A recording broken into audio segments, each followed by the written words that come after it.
सत्ता मिल जाती है ना, तो अहंकार हो जाना स्वाभाविक है। और सत्ता का अहंकार देखिए कि चुनाव अभी हुआ भी नहीं है, अभी एक ही फेज का चुनाव हुआ है। दूसरे फेज का चुनाव 5 तारीख को होगा, लेकिन टीवी स्टूडियो में सरकार बन गई है। जैसा का पप्पा जो है घूम घूम करके मंत्रिमंडल बांट रहा है। जिस भी एमएलए के प्रचार में जाता है कहता है गुजरात के मेरे भाइयों बहनों इसको एमएलए बना दीजिए, हम इसको मंत्री बना देंगे। अरे पहले सरकार तो बना लो भाई, फिर न मंत्री बनाओगे। इसको कहते हैं सत्ता का घमंड, क्योंकि उनको यह लगता है कि इंसान अपनी सारी समस्याओं को भूल जाएगा।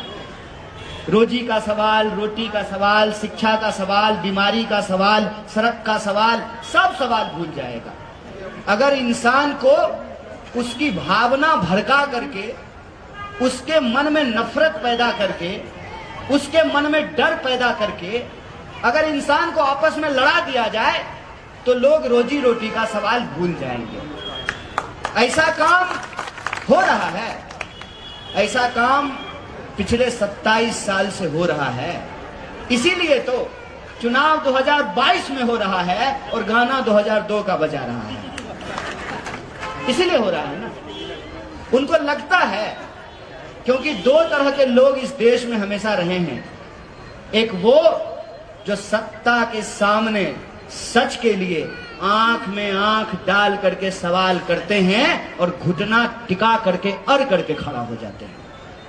चाहे उनके ऊपर टैंक चला दिया जाए, घोड़े दौड़ा दिए जाएं, हाथियों से उनका सर कुचल दिया जाए।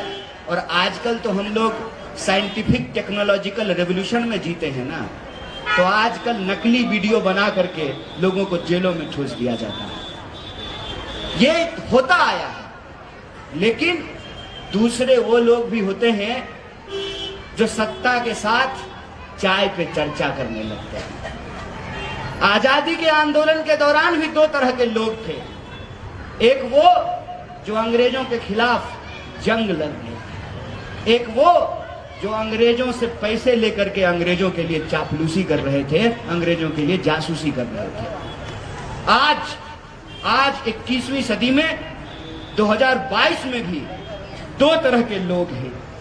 एक वो हैं जो लोभ और डर के चलते सत्ता के साथ हाथ मिला लेते हैं। दूसरे वो लोग हैं जिनका ईमान बिकाऊ नहीं है, इसीलिए वो सत्ता के आंख में आंख डाल करके सवाल पूछते हैं कि रे भाई, परिवारवाद पे भाषण देते हो तो ये बताओ कि अमित शाह के बेटे को बीसीसीआई का सेक्रेटरी क्यों बनाए हो?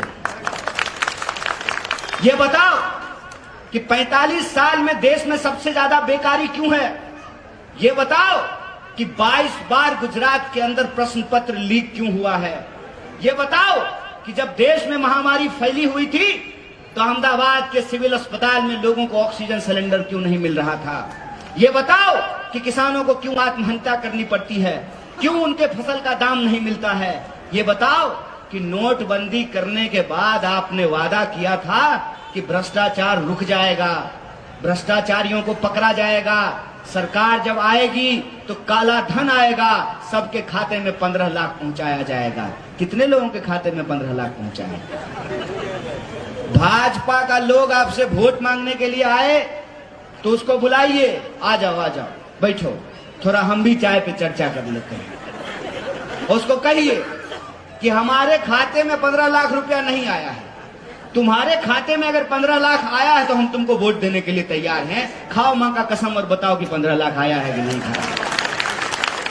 पूछिए कि क्यों महंगाई बढ़ रही है,